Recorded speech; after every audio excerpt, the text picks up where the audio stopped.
తాకట్లో ఉన్న మీ బంగారాన్ని విడిపించి ఆ రోజు ఆన్లైన్ రేటుకి కొంటాం. Sharma gold company. అందరికీ నమస్కారం. నా పేరు మాధురి. మీరు చూస్తుంది సుమన్ టీవీ నెట్వర్క్. మనకు తెలియని ఎన్నో ఆధ్యాత్మిక విషయాలు మనకి తెలియజేయడానికి మనతో పాటు ఉన్నారు ప్రముఖ జ్యోతిష్య పండితులు బ్రహ్మశ్రీ గుండెపూటి సుధీర్ శర్మ గారు. నమస్కారం గురువు గారు. శ్రీమాత్రే నమః. శ్రీ గురుభ్యో నమః. గురుగారు, ఈ మధ్య కాలంలో చూస్తుంటే చాలా మంది ఏంటంటే సనాతన ధర్మాన్ని స్థాపించాలి, అసలు ఆ ధర్మ సంస్థాపన మళ్ళీ మనం మొదలు పెట్టాలి అని చెప్పేసి చాలా మంది చేస్తున్నారు. అదేంటంటే అది నెగిటివ్గా వెళ్ళిపోయి అసలు ఆ సనాతన ధర్మానికి మచ్చ తెచ్చేటోళ్ళే చాలా మంది ఎక్కువ కనిపిస్తూ ఉన్నారు. అసలు రెండిటికి తేడా ఏంటి గురువు గారు? సనాతన ధర్మము అలాగే ధర్మ సంస్థాపన ఈ రెండు ఒకటేనంటారా, వేరు వేరు అంటారా? అన్నా, శ్రీకృష్ణ భగవానుడు గీతలో చెప్తాడు, ధర్మ సంస్థాపనార్థాయ సంభవామి యుగే యుగే. ధర్మ సంస్థాపన అంటే ధర్మం ఎప్పుడైతే సన్నగిల్లుతుందో దాన్ని మరలా ఉద్ధరించడం కోసం ప్రతి యుగంలో నేను పుడతాను అని చెప్పి శ్రీకృష్ణ భగవానుడు గీతలో చెప్పాడు. మనకి సనాతన ధర్మం ప్రస్తుతానికి కలియుగంలో కొనసాగుతున్నటువంటి ఒక ధర్మం విధానం. సనాతన ధర్మం అంటే ఏంటి? మనిషి ఇలాగా ఎలా బ్రతకాలో చెప్పేదే సనాతన ధర్మం. ఓకేనా? అంటే పొద్దున్నే లేవండి, స్నానం చేయండి, ముఖం కడుక్కోండి, ఇల్లు శుభ్రపరచుకోండి, వంట చేసుకోండి, చక్కగా ఈ టైంకి భోజనం చేయండి, ఈ టైంకి తినండి, ఈ టైంకి పడుకోండి అని చెప్తున్నది సనాతన ధర్మం. ప్రతి ఒక్కటి సైంటిఫిక్ రీజన్స్తో చెప్పింది.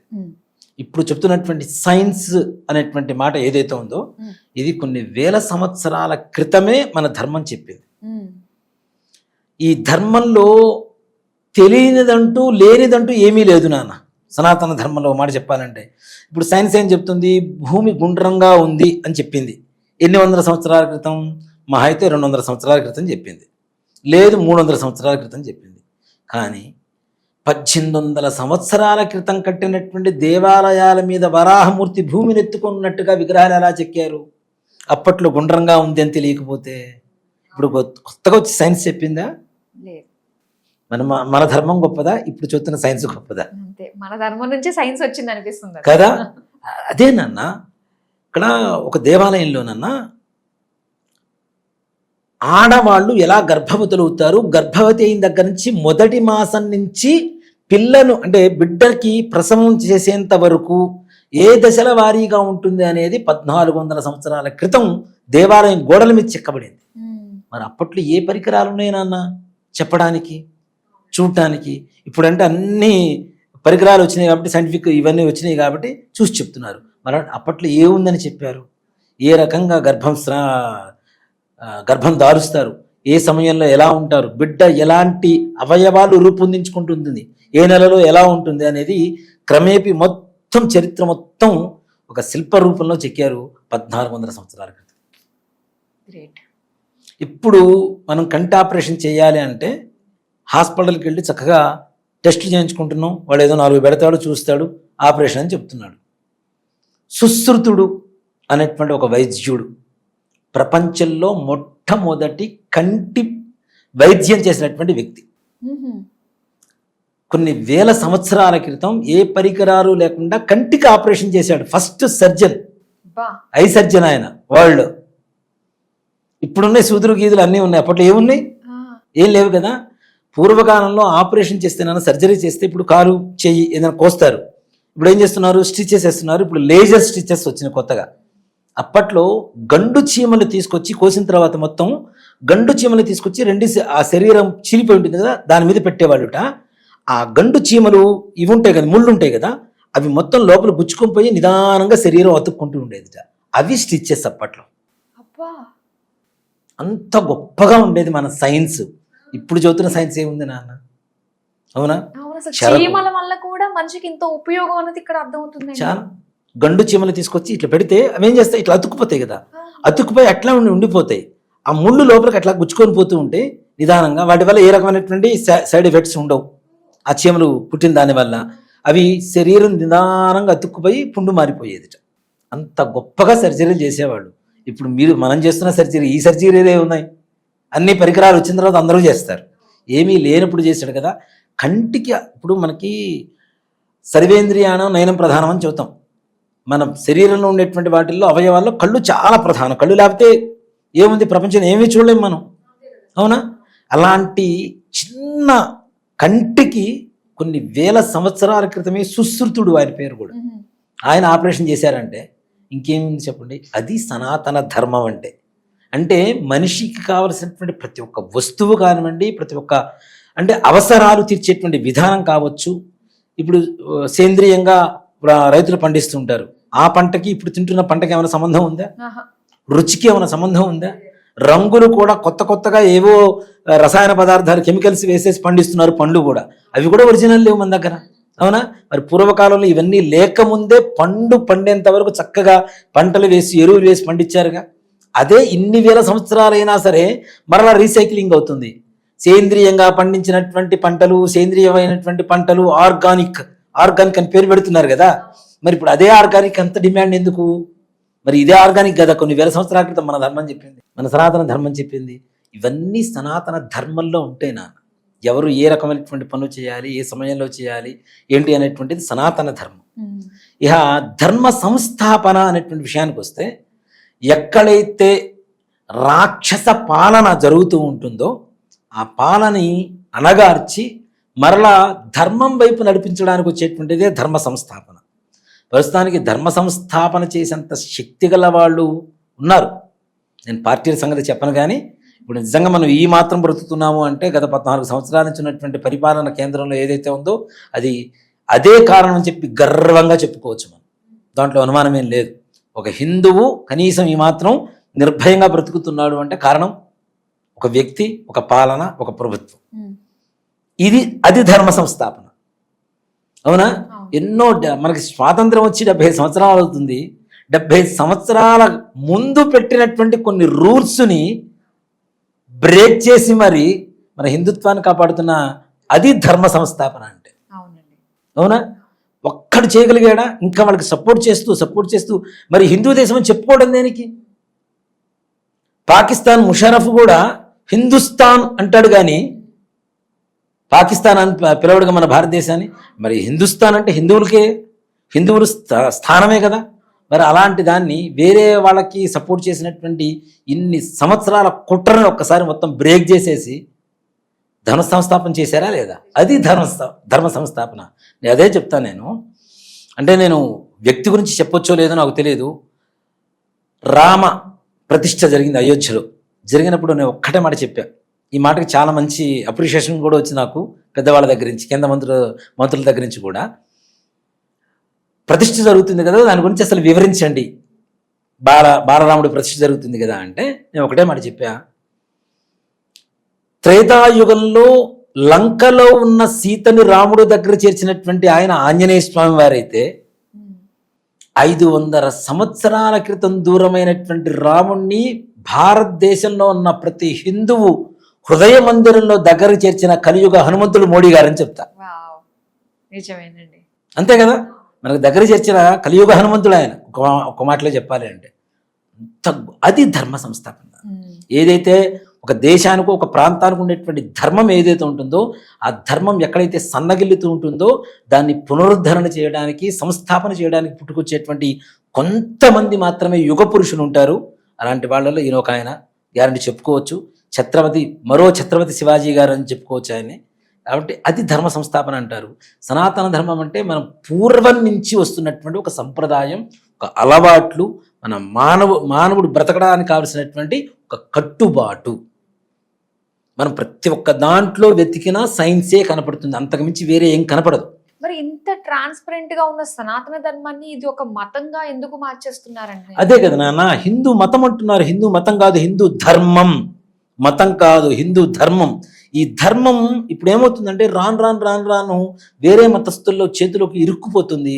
దానికి కూడా కారణం మనమేం చెప్తాం, మన హిందువులమే. ఇప్పుడు ఒక గొర్రె ఉంటుంది నాన్న, ఒక గొర్రె ఒక దారిలో పోతుంటే మిగిలిన గొర్రెలు మొత్తం అదే దారిలో వెళ్ళిపోతూ ఉంటాయి, దారి తప్పకుండా, అవునా? అలాంటి వాళ్ళే మన హిందువులను కూడా చెప్తాను.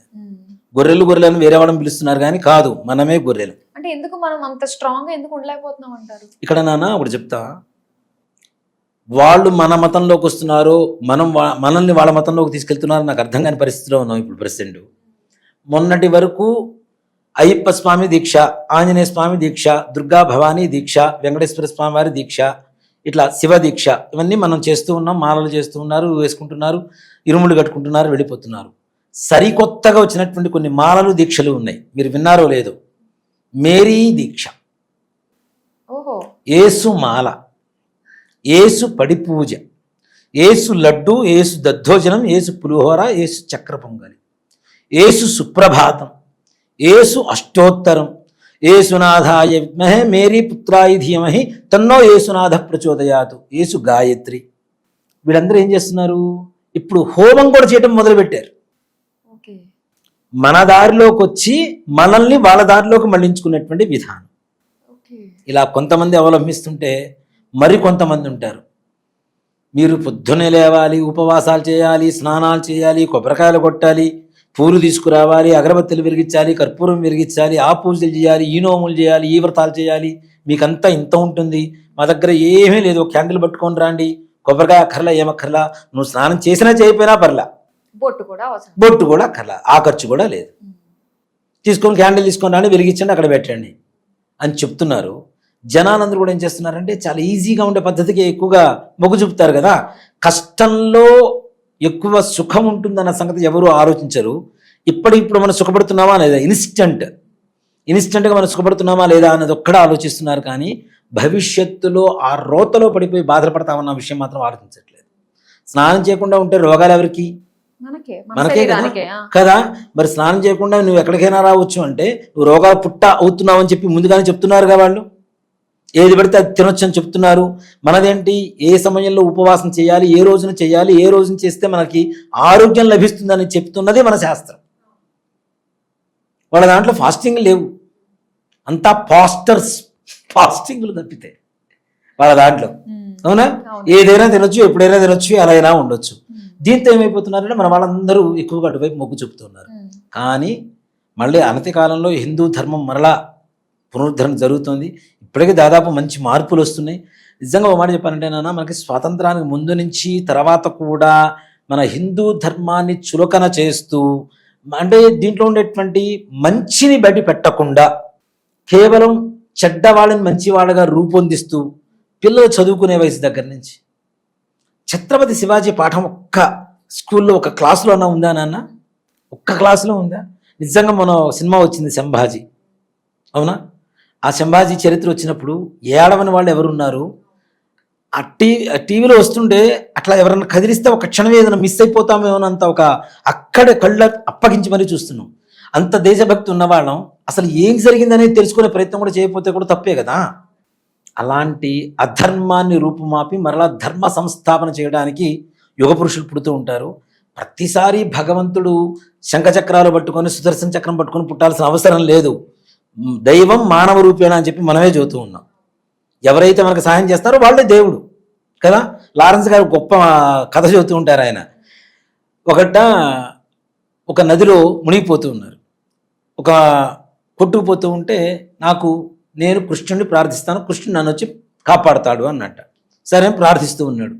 ఒక వ్యక్తి వచ్చాడు ఒక ముసలాయన రూపంలో, రానాయన కాపాడతానంటే లేదు నాకు కృష్ణుడే వస్తాడు, ఆయనే కాపాడతాడు అన్నట్ట. మళ్ళీ ఇంకొక స్త్రీ వచ్చింది, రానాయన కొట్టుకుపోతున్నావు దాత కాపాడతాను అంటే లేదు నాకు కృష్ణుడు ప్రార్థించాను, కృష్ణుడే వస్తాడని చెప్పాడు. చూశాడు చివరికి మునిగిపోయాడు, చచ్చిపోయాడు. అన్ని అవకాశాలు వచ్చినా కూడా వినియోగించుకోలేదు. దేవుడు దగ్గర పోయాడు గట్ట, స్వామి నీకేమన్నా ఆలోచన ఉందా, నేను నిన్నే ప్రార్థించాను ఇన్నిసార్లు, నువ్వు రాలేదు ఎందుకు అంటే, అరే ఒక ముసలాయన రూపంలో వచ్చా, ఒక అమ్మాయి రూపంలో వచ్చా, ఇంకో వ్యక్తి రూపంలో వచ్చా, ఇన్నిసార్లు వచ్చాను, నేను దేవుడు రావడం అంటే శంఖచక్రాలు పట్టుకొని నేనే రానురా, ఎవరు నిన్ను కాపాడితే వాళ్ళే దేవుడు రా అని చెప్పాట. అందుకనే దైవం మానుష రూపేణ అని చెప్పి మనం చెప్పుకుంటూ ఉంటాం. కాబట్టి యుగ పురుషుడు మళ్ళీ పుట్టాడని అనుకోవచ్చు. రాబోయేటువంటి తరాల్లో కూడా ఇలాంటి యుగ పురుషుల పరంపర తప్పనిసరిగా మనకి అవసరం కూడా, తప్పనిసరిగా. లేకపోతే చాలా దెబ్బతింటాం. ఇప్పుడు మనం చెప్తానన్నా, మనకి మాత్రమే ఒకరు ముద్దు ఇద్దరు హద్దు, ఆపై అసలే వద్దని మనకే ఎందుకు పెట్టారు నాన్న? మిగిలిన వాళ్ళేమో 4 పెళ్లిళ్ళు చేసుకుంటారు, ఒక్కోళ్ళు 10 మందిని పిల్లలు అంటారు, రోడ్డు పక్కనే సైకిల్ షాప్ పెడతారు. వాళ్ళు బాగానే ఉంటారు. అంటే వాళ్ళ సంఖ్య పెంచడం కోసం, మన సంఖ్య తగ్గించడం కోసమే కదా. మరి పూర్వకాలంలో 18 మంది 20 మంది పిల్లలు ఉండేవాళ్ళు. మరి వాళ్ళందరూ బాధలు ఏం లేవు కదా, వాళ్ళేం బాధలు పడలేదుగా, సంతోషంగానే పనిచేయరుగా, ఆస్తులు అట్లానే ఉంచారుగా. మన చేతికి వచ్చిన తర్వాత మనం నాశనం చేసాం ఆస్తులు, అవునా?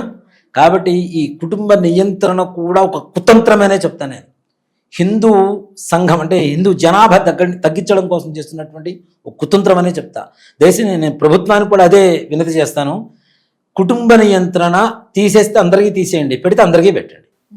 అవును, అంతే. ఒక జాతికి సంబంధం, వాళ్ళ జాతి వాళ్ళ లక్షణాలు ఉన్నాయంటే మరి మా హిందువుల మీద కమాండ్ చేయడానికి నువ్వెవరు? హిందూ దేవాలయాల్లో ఉండే డబ్బులు తీసుకెళ్ళి చర్చిలకు ఇస్తావు, మసీదులకు ఇస్తావు. ఒక్క మసీదులో డబ్బులు తీసుకొచ్చి ఒక దేవాలయానికి ఏమైనా ఇచ్చారా? ఒక చర్చిలో డబ్బులు తీసుకెళ్ళి ఎవరికైనా ఇచ్చారా? దశమ భాగాలని చెప్పి పాస్టర్లు తీసుకుని వెళ్ళిపోతారు తప్పితే ఫాదర్సే ఎవరికైనా ఇస్తున్నారా? మన హిందూ దేవాలయాలు ఎన్నో మూతబడి ఉన్నాయి నాన్న. మరి ఒక్క దేవాలయాన్ని బాగు చేయొచ్చుగా ఈ డబ్బులతో. మన డబ్బులతో మన దేవాలయాన్ని బాగు చేయమని చెప్తున్నాం, వేరే వాళ్ళ డబ్బులు కూడా ఇవ్వమని చెప్పడాలా. కానీ ఇవ్వరే. కానీ హిందూ దేవాలయాలు కరెంటు బిల్లు వచ్చేసరికి కమర్షియల్, మసీదులకి చర్చిలకి కామన్. వాళ్ళకు రూపాయి పావాలా, మాకేమో 10 రూపాయలు. ఇది ధర్మం కాదు కదా. అసలు ప్రభుత్వం దేవాలయాల మీద అధికారం ఏంటి నాన్న? భగవంతుని మీద అధికారం ఏంటి? దేవాలయ ధర్మాదాయ శాఖ, దేవ ఆదాయ ధర్మ ఆదాయ శాఖలు ఇప్పుడు మారింది. వాటి మీద ఆదాయం కోసమే మారుతున్నాయి తప్పితే వేరే రకమైనటువంటి ఇంట్రెస్ట్ చూపించట్లేదు. దయచేసి హిందూ ధర్మం కాపాడాలి. కాపాడేందుకు కొంతమంది యుగ పురుషులు పుడుతున్నారు, పుట్టాలి. ఇంకా హిందూ ధర్మం ఇట్లానే ప్రశాంతంగా అందరూ ఊపిరి పీల్చుకునేలా ఉండాలి. నిజంగా ఇది చాలా కనువిప్పు గొలిపి ప్రతి ఒక్కళ్ళు కూడా ఆలోచింపజేసే వీడియో, ప్రతి ఒక్కరికి రీచ్ అవ్వాలని చెప్పేసి కోరుకుంటున్నాము. డెఫినెట్ గా షేర్ చేయాల్సిన వీడియో. చాలా చక్కగా వివరించినందుకు ధన్యవాదాలు. శ్రీమాత్రే నమః. శ్రీ గురుభ్యో నమః.